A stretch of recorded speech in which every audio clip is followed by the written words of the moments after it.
When I was in my earlier 20s, I began dating a man who would inherently be someone that I would be with for about 7 years on and off. And he was a Christian, but he never talked about his faith. And his parents, who he lived with, were very devout Christians, and they had Bible study at their home quite frequently. We were never invited to be there. It was just for them and their friends. They never talked about the Bible with me. They never brought up Jesus. They never talked about God. They never prayed in front of me except for a very brief prayer in front of food before we ate. It never felt too authentic or too real, but I couldn't tell either way. He was a believer, but he never talked about it, which I thought was interesting. One day, we were not together for very long. I had stumbled upon some documentary about the Garden of Eden. The discussion was, was the Garden of Eden here on Earth, or was it outside of the planet? One of the arguments was that the Garden of Eden would have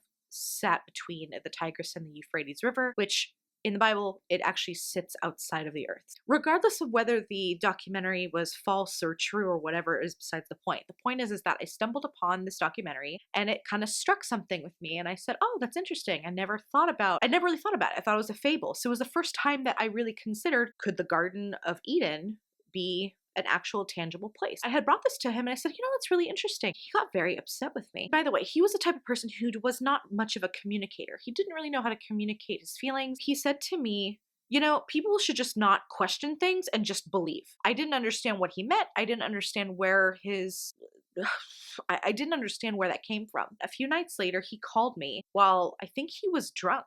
I think he confessed later to me that he was drunk. He proceeded to break up with me over the phone. He said to me, I just can't handle the fact that one day I'm going to die and go to heaven and you won't be there.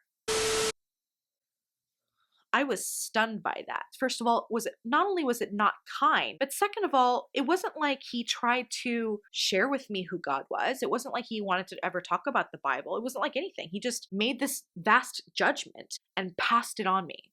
We got off the phone, and a couple hours after crying, I was in my closet and I had a small walk-in closet, and I got in the closet and it was probably the first time in many, many years that I had actually decided to acknowledge God, not knowing if he was real or not. I said to him, God, I just want the truth. Are you real? Are you not real? If you're real, tell me. If you're not real, well, then obviously this is a ridiculous conversation. But I don't want the Bible. I don't want people's opinions. I just want the truth. I just want the truth. I went to bed emotionally desperate. It was not a dream. It was not a vision. It was an actual encounter. What do I mean by encounter? Well, let's just be real. Satan showed up in my bedroom. Okay? He showed up. How did I know? I don't know how I knew. I just knew. I knew it in my heart. I knew it in my head. I knew it in my body. I knew he had showed up. I was in my bed. I was laying on my back. The foot of my bed pointed towards the door. The other corner to the left, there was a crushed orange velvet chair. That's where he sat. He was wearing a robe, like he was maybe bald-headed, very pale face. He just kind of kept himself hidden. We were between time. Time didn't stand still. It slowed down. And it also fast forwarded. So between 2 a.m. and 7 a.m. And the reason I could tell is because there was a clock on the wall on the right. And every time I blinked, time was moving at a different speed. It would speed up like this, like really, really fast. Or it would be like tick, tick, right? And each of those little secondhand ticks were like hours long. between the shifts of time, my body was going through two different things. My physical body was paralyzed. I went through paralysis. I could not move my arms, my legs, my eyes were wide open, my mouth was wide open. Couldn't close them. My body was burning. I was burning alive. I was covered in chains, in my bed, burning, paralyzed, watching the clock speed up, right? And as I was watching it ticking really slow, hearing horrible noises and of echoes and just screaming, and like my inside man, my inner spirit, body, person, thing, soul, whatever, was going through seizures between 2 a.m. and 7 a.m. So 5 hours of this paralysis / seizures. Satan was talking to me from across the room. Again, I don't know how I know it was Satan. I just knew without a doubt. And while I was laying there, even before he began speaking, there was a fear that came over me.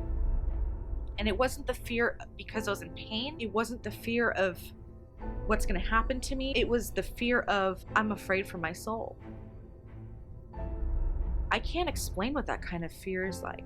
When you know for a shadow of a doubt that your soul is about to go through something, it's even more real than being afraid of something your body's going to go through. So anyhow, he and I were speaking telepathically to one another, and he said to me, if I gave you truth in the form of this beautiful, glowing sphere, just like as if it was a tangible thing, and I put it on a plate of silver, and I handed it to you as nothing more but a gift, what would you say? Because I thought he meant Christianity as the religion. Not take this.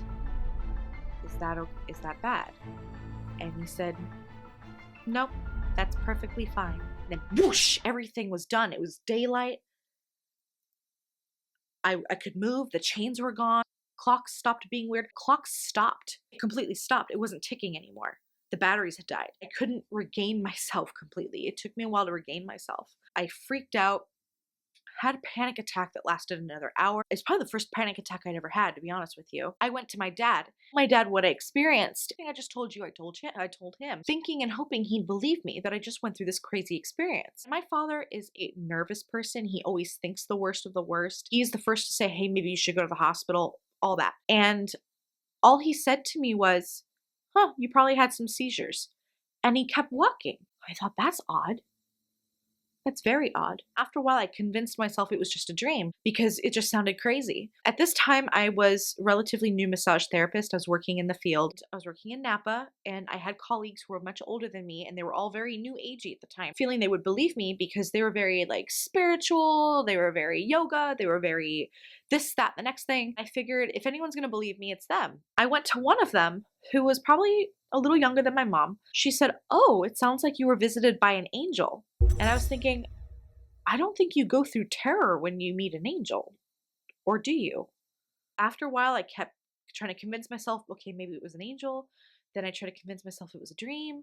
Then I tried to convince myself it was nothing. And then after a while, I just locked it up in my memories. Let me talk about my time as a massage therapist. This is where a lot of new age gets introduced to a lot of people. In America, massage therapists are a dime a dozen. You throw out a dime, you're going to get hit 10 massage therapists. The majority of massage schools will have classes such as tantric healing, Reiki healing, chakra balancing. Sometimes they'll have classes on crystal healing, into tarot card reading and prana healing. They get into just all kinds of variety and colors of things. Sometimes they end up becoming clairvoyant, or they discover they're clairvoyant. Palm readers, some of them use pendulums. Funny enough, some of the curriculum of being a massage therapist are required in many cases to learn something called grounding. So essentially you're planting your feet in the ground and you're just kind of steadying your body, and you take a breath and you're trying to root yourself into the earth, which I thought was very odd. Why would you need to do that? Why can't you just take a breath, then just refocus and go in there and take care of the client? I've been hearing this for 13 years. Oh, you should ground yourself. You got to ground yourself. Well, what does that mean? Find out later that has a lot to do with chakra balancing and rooting yourself. So I thought, how funny, in the massage field, you can't really get away from a lot of these Eastern mindsets and Eastern religions and things like that. They just kind of show up. I was surrounded by that quite a lot, and that definitely influenced me. So in massage school, I was indoctrinated into Reiki. I made it to Reiki level 2. After quite some time of practice, I chose to not go into Reiki level mastery. To learn Reiki, you take 3 major classes. You take Reiki 1, Reiki 2, and Mastery. What I remember from taking Reiki level 1, they get the students together in a room and they some activation symbols that you do with your tongue, or you can do it with your hand. The way it was taught to me is that you're turning on the energy, or you're turning on the connection to the universal life energy. And this was told to me a lot by others who tried to warn me about doing energy work, where they said, you don't know where that energy comes from. And I'd say, yeah, I know where it comes from. It comes from the universe. It's fine. Like it's just love. This is all love. Well, I mean, of course I'd say that because I wanted to keep doing Reiki. I wanted to keep doing chakra balancing. I wanted to keep doing those things.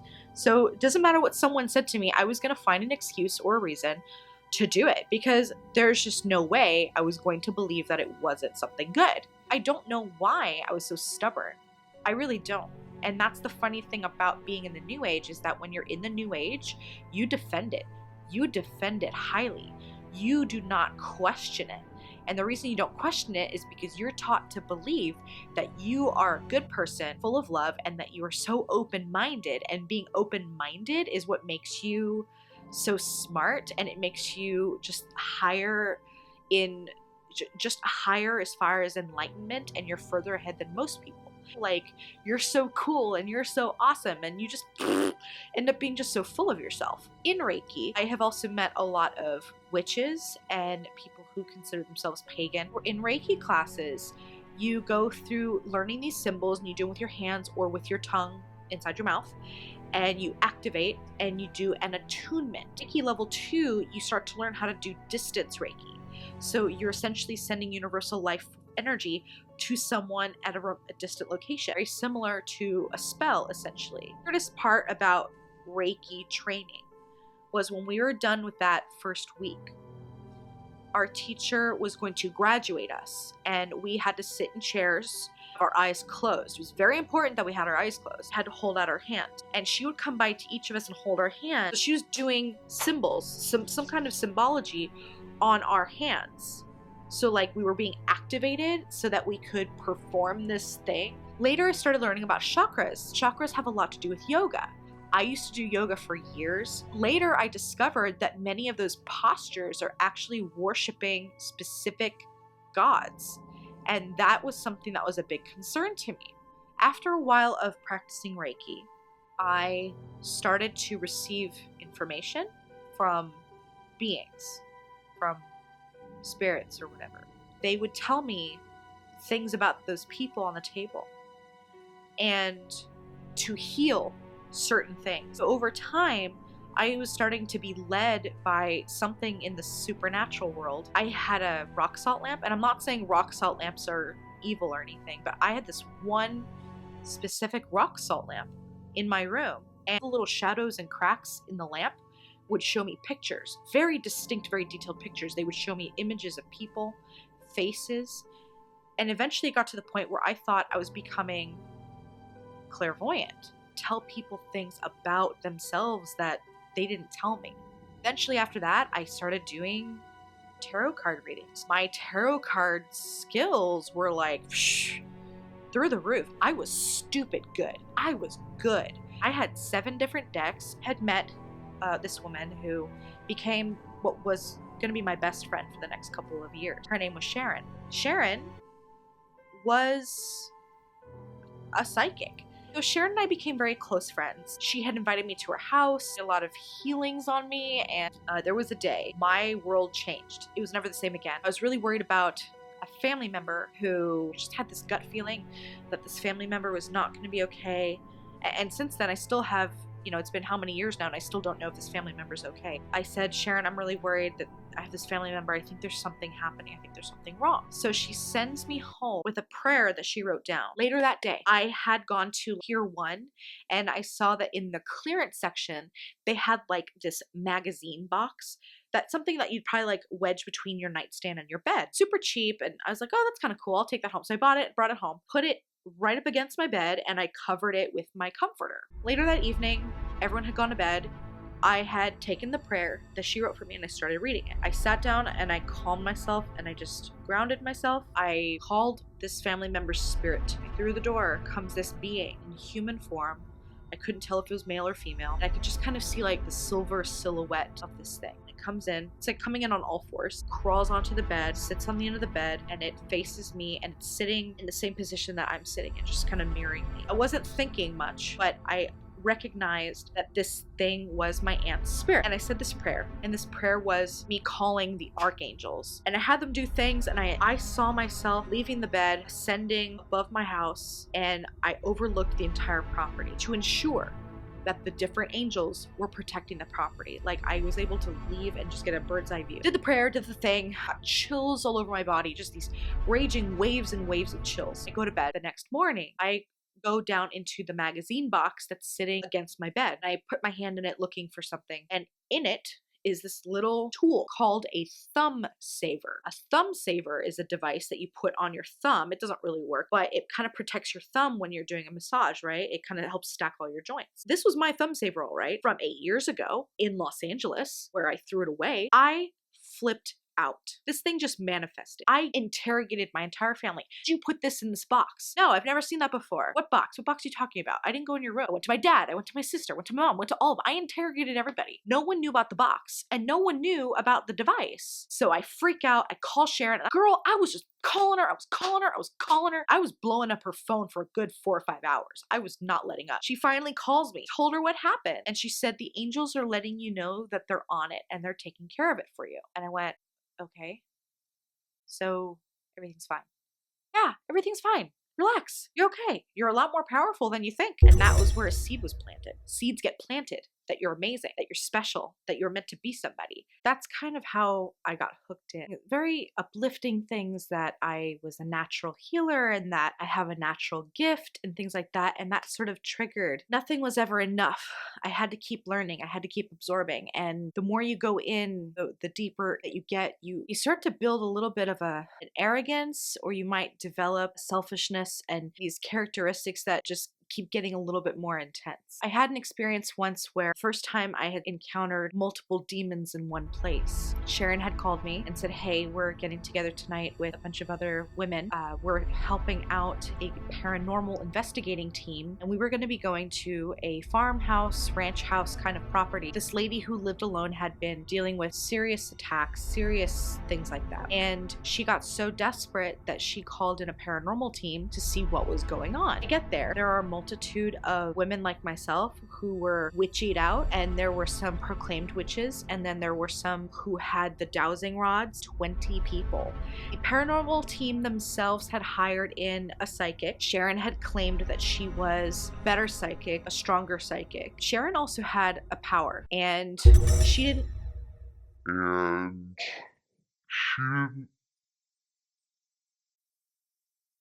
That was just a pillow. A pillow fell. It scared me for a minute. What was I saying? Sharon had called me to come. So I came. I sort of saw myself as her apprentice.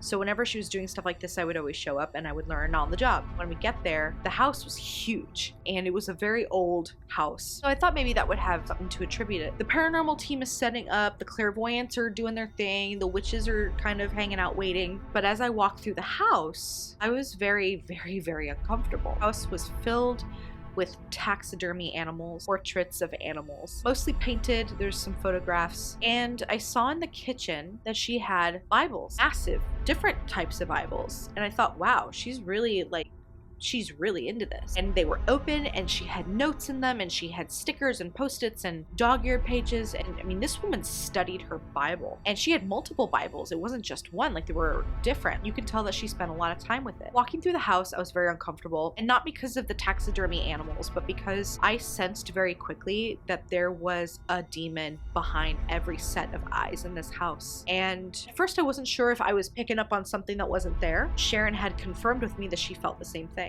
So some of the ghost hunter people had some devices that help kind of track energy, and we all went to different rooms and we kind of sat around. The lady who lived there said that she would get sexually attacked in her sleep. I thought that was weird. I've never heard of such a thing. So we all went to different rooms. Sharon was sitting on the bed, sitting in a chair.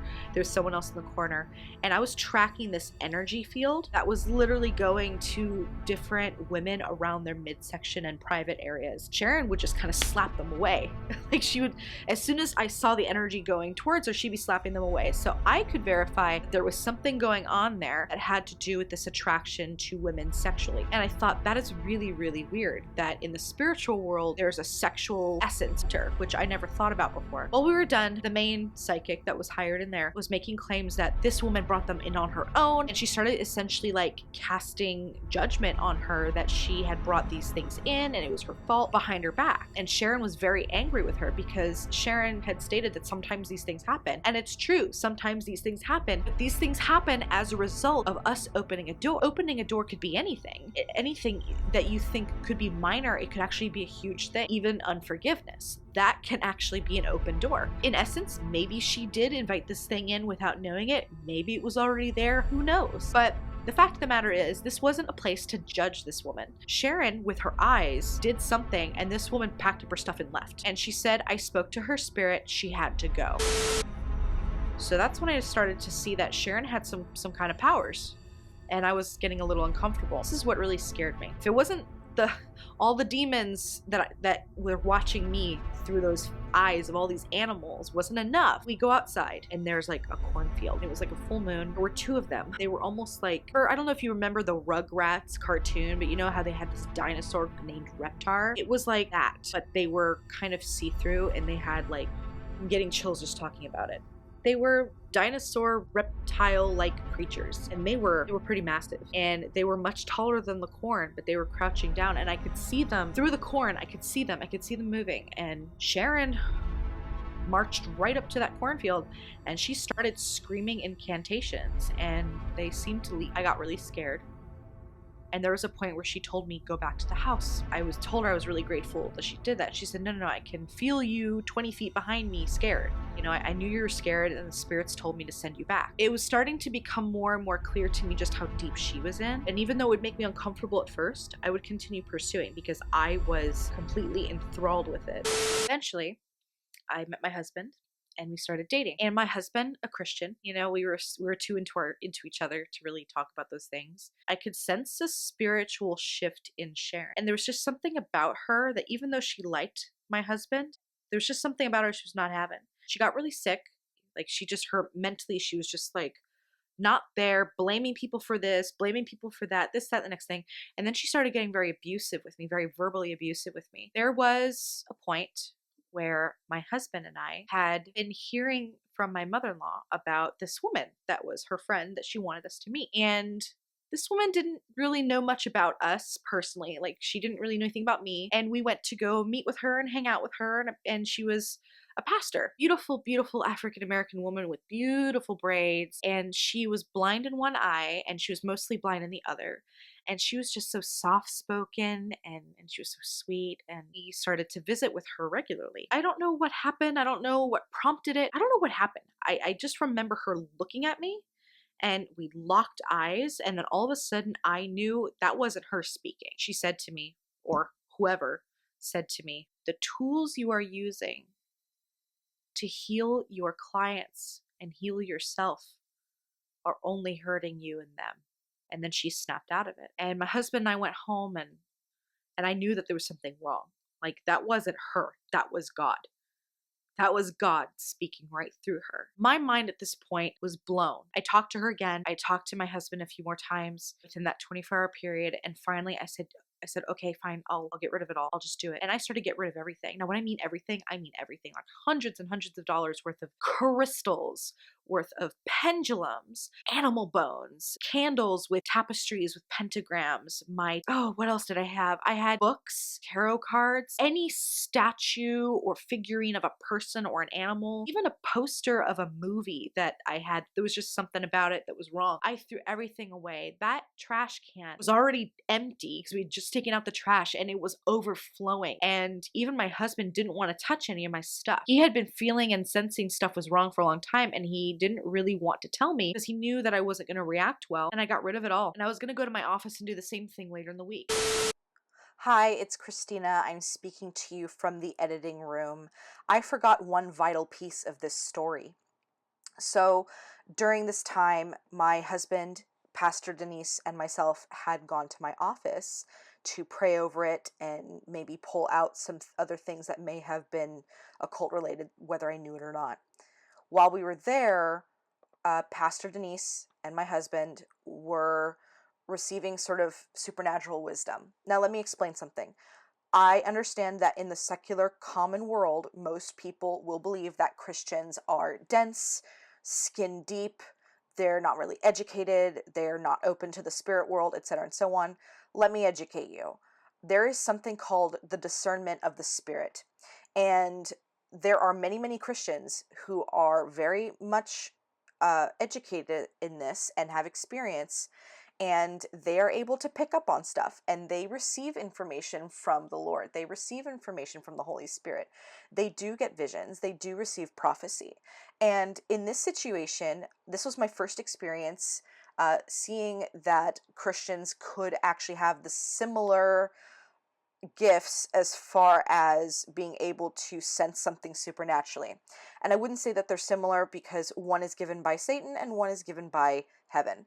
And my husband and Denise asked me a question. And the question was, hey, do you have a rake in here? And I said, no, but I do have Reiki symbols drawn underneath my massage table. And they said, that's it. That's what's remaining. So after that point, I had decided to burn and also to file off these symbols from my massage table. I didn't want to let them go. It was hard. I stripped myself of everything I thought I believed. My entire way of living my life and the entire way of thinking, I felt like was being ripped off of me. Like my skin, like I was ripping off my own skin, and it was painful. And I wasn't ready to give my heart to God. I gave my life to God, but I didn't give him my heart. I had given him my life about a year before this, but I didn't give him my heart. I cried for 2 months because I was scared, and I was terrified because I didn't know what was up, down, left, and right. And my husband kept encouraging me and loving me. I know this is hard, but like, we need to read the Bible. And I did not want to read it. I did not want to read it. I wanted nothing to do with it. I was already overwhelmed enough.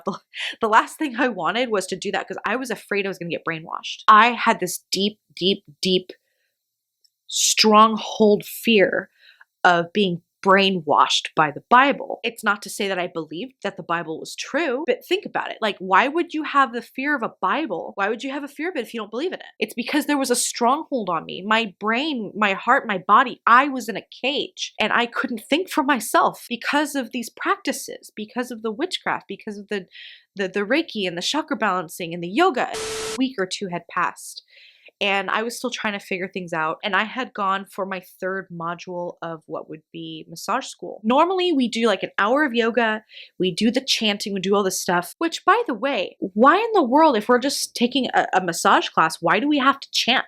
Why do we have to pursue a spiritual anything revolving this practice? We're not even here to do that kind of work. We're here to do a massage practice. So I go, and I didn't know what I was supposed to do. I was very uncomfortable, but I just kind of let it be. And that particular week, I had gotten in touch with a friend of mine who I hadn't seen in a long time, and she was also a witch. And I believed in God. I didn't have a relationship with him yet. I didn't give him my heart, but I did give up the new age as far as my tools were concerned. I gave up my tools. I didn't give up anything of anybody else's. So I had gone to visit my friends after class every day because class was like an hour and a half from home, and they were kind of like on the way. So I kind of stayed with them a lot, and I would come visit them. If I stayed somewhere else, I'd visit them at night that whole week. A friend lived on this property that was her grandmother's. I found out later that her grandmother was a witch. Her grandmother had planted trees in various patterns to invoke certain spirits. So essentially, that entire property was one massive portal, and the house was in the middle of the portal. And I didn't touch anything anymore because I was still kind of in denial that I wasn't in the new age as far as my life was concerned, but I was fully supportive of them doing it. So we would do tarot readings.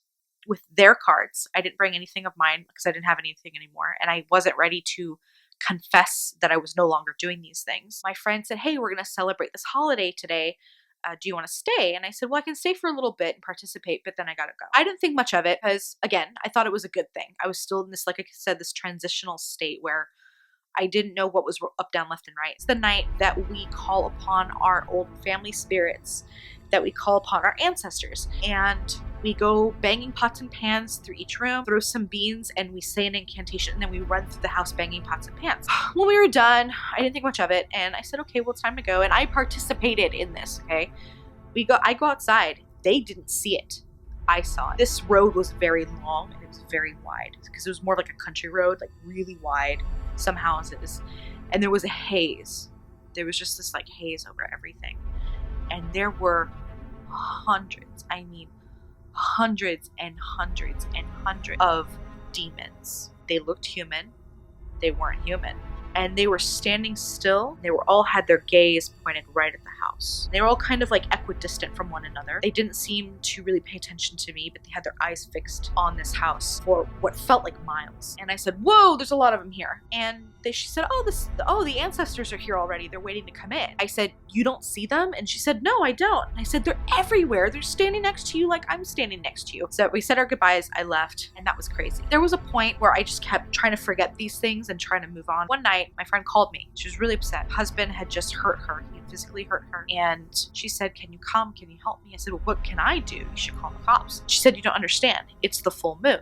Every time it's a full moon, he gets like this. Any man that's in this house around the full moon, it gets incredibly aggressive and violent. And I just need someone else here with me. And I said, okay, I'm on my way. So I show up. By the time I got here, he was already calm. We go outside and we see across the huge lawn, and then there's this like a shed. And behind it was this like 20 feet tall, this demon that just stood straight up, head of an owl, and he was just like huge. And all of a sudden I felt so small, so insignificant. And I said, I gotta go back inside. I turn around, go back inside. I buckle on the floor. I wet myself. I peed myself. And I'm crying and I'm freaking out. Call my mother-in-law. And I say, hey, this is what's happening. I don't know what to do. I don't know how to help my friends. Honey, have you given your life over to Christ yet? And I said, I can't. I don't know how. I just can't do it. She said, you have absolutely no authority over whatever this thing is. You need to get out of there. Get away from it. Don't talk to it. Don't do anything. Because until you have Jesus in your heart, you have no authority over this thing. This thing has an authority on you. You need to get out of there. So I kind of blew her off, and I was just like, whatever, like crazy Christian, like whatever, like I'm not going to believe that crap. And after a while, before I left, that thing had kind of like turned into like a thing of smoke and went up and over a fence and went away temporarily. My desire for touching tarot cards started to diminish. I had this feeling in my gut, in my viscera, that said, don't touch it. Don't go there. And so I was obedient to that feeling and that voice, and I just stopped going. Time went on, and I continued to struggle with my faith and I was distracted. I was distracted by my own life, and I did not pursue God. I didn't want to pursue Jesus. I just knew that I wasn't doing New Age anymore, and I was lost. And because I was lost, I was super cranky. I was super angry all the time. I was just not fun to be around for a while. So finally, about a year later, I was still kind of dealing with life and letting life distract me from my spiritual walk. I had done my 4th module of Thai massage school by this point, and we still had to do yoga. Wasn't sure if yoga was appropriate or not anymore. I didn't want to disrespect the class, so I did it. We did some chanting and some singing in Sanskrit. We did the yoga, and then we would do the class, and then we would close the class with yoga again. By the 4th and 5th day, I was having some really weird experiences. So one of the experiences is that I had faces of beings in my face. Like they were just all around my face. They were all in my business. They were all checking me out, and they were very intimidating and really, really frustrating. The way that I was able to see them was every time I laid down into corpse pose, which is called Shavasana, and you're laying down, and this is usually the end of your practice or somewhere in the middle of your practice if you need a break. And this is where you just kind of breathe and absorb everything you did. When you're doing yoga and you're stretching all of the muscle tissues and you're strengthening, you do get quite a workout, and you've just really loosened up your whole body. And what that does is it takes pressure off your head. When it takes pressure off your cranium like that, because you've got all this nice and stretched out, all this blood moving, and you rest, you're gonna go very quickly into a rest state where you're not quite asleep, but you're not quite awake. But you are definitely in a very restful place. And that is a place where you can go into trances as well. And that's a place where you receive enlightenment. I had laid down in Shavasana. I was now trapped again. I was trapped like I was at the beginning of the video when I talked about that experience with Satan in my bedroom. This experience, I would lay down and I couldn't keep my eyes open. And every time I shut them, I was going through another vision. And that vision was always right back to these faces, and they were grotesque, but like really deformed in very disgusting, horrible, twisted ways. And like one of them had a mouth up here and one eye here, and he had all across here flowers with made out of human ears, like traumatized from that like sat up, and I was just in tears because I couldn't believe what I was experiencing. And the worst part is that I couldn't turn the vision off. I couldn't turn off what was happening. They just kept coming. Finally, I sat up and I just cried and I cried and I cried and I cried. The next day, I had another thing happen. And this was the very last day that I'd ever done yoga. I'd never done it since. We were at the end of our practice, and sorry, it's getting late. I was laying down in Shavasana, and my spiritual body, or my soul or whatever, my spiritual body sat up, and I turned to my teacher who's in the front of the room. She was sitting down reading from, I guess, a book or a binder to us. And I had asked her to, I guess, define something for me or like say something again because I didn't understand it. And her spiritual body got out of her body and walked over to me and started to show me the answer to my question. And then all of a sudden I blinked my eyes open and she was still sitting down and I was still laying down. My spirit, my soul just kept, or whatever it was, I couldn't tell at the time what it was, my spirit was trying to like leave my body. I was in corpse pose, and my corpse was trying to, my body was trying to be a corpse and release my spirit. And I'd had it. I said no more. So what I did from that point is I started to go into a place in my, where I said, you know what, enough's enough. I need to see if anyone else has been through the things I've been through. So I started to research renouncing Reiki, Reiki debunked, yoga debunked, or the truth about yoga, or any of these other things. And I started finding all kinds of ex-Reiki masters and ex-massage therapists, ex-practitioners of yoga who used to train people all over the world,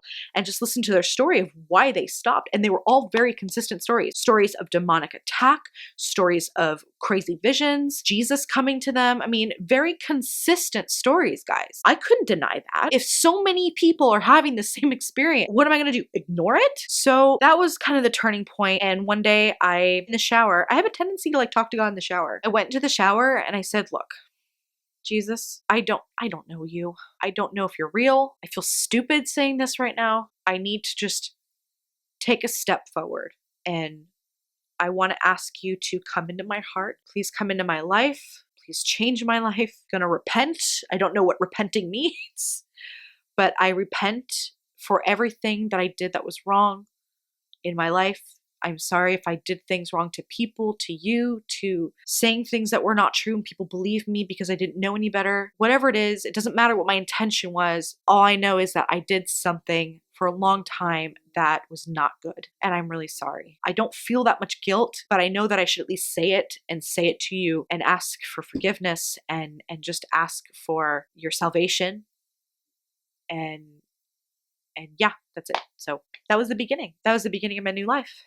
And then I started to change. My emotions started to change. My heart started to change. My relationship with my husband started to change. I got baptized. And I was too scared to tell anyone that I got baptized. I wasn't ready to come out to the world yet. I was a closet Christian for about 2 years. And I've up until recently been a closet Christian. And when this video goes out, I know that I'm going to make a lot of enemies. I know I'm going to make a lot of new friends. I know that other brothers and sisters who didn't know I was a sister are going to reach out to me and say, sister, welcome to the kingdom. I'm hoping that these videos really help you if you're worried, really help you if you are concerned, or at least give you a new idea that you hadn't considered because you just came upon my video by accident. It wasn't until I started planning out this video that I realized how deep I was going, that it was actually changing my ability to think. It was changing my ability to feel. It was changing my ability to process. What made me finally renounce the New Age, renounce witchcraft, was God speaking to me through another person. It stopped me dead in my tracks. But I didn't have healing yet. I didn't have the Holy Spirit. Jesus was not within me yet. The layers of walls that were built up because of fears, because of mistrust in Christians, mistrust in the church. In the next video, we're going to talk about what it finally took for me to give my heart to God and ask Jesus into my heart, and finally giving up my life to the cross. There's a lot of details I did leave out. There was a lot of fear. There's a lot of tears. There's a lot of heartbreak. There's a lot of self-hatred. But God is good. Eventually, He puts things together the way it needs to go. I really trust Him now. And I'm really grateful to finally have put this testimony on video. I'm not proud of where I came from. I'm not proud of what I did, but praise be to God that I'm out. Praise be to God that He chased me, and praise be to God that I love Him. Nothing will ever change that again. But the description box is going to be really full with all kinds of links for you. I also would love for you to check out these other testimonies I have below of other people who've gotten out of the New Age, other people who've renounced yoga, and other people who've renounced Reiki. They're really, really interesting testimonies that helped me be more comfortable with myself after I renounced them. The most important thing that I want you to get from this video is not so much conversion, not so much giving it up. I'm not trying to convert you to Jesus. I'm not trying to tell you to renounce witchcraft. It's just make sure that you are following the trail of information and research to come up with your decision, no matter what your feelings are. Hi everyone, thank you so much for sticking with me and listening to my story. It was a tough one.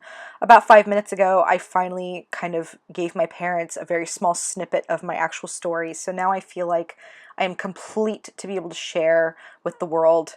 I'm about to upload this in the next few minutes.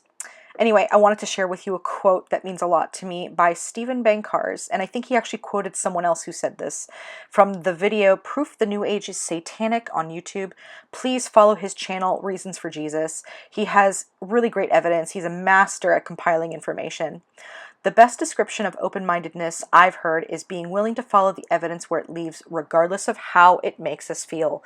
Don't just pick and choose and cherry pick information just because it feels good or it feels right. Follow it where it leads, guys. I love you. Take care.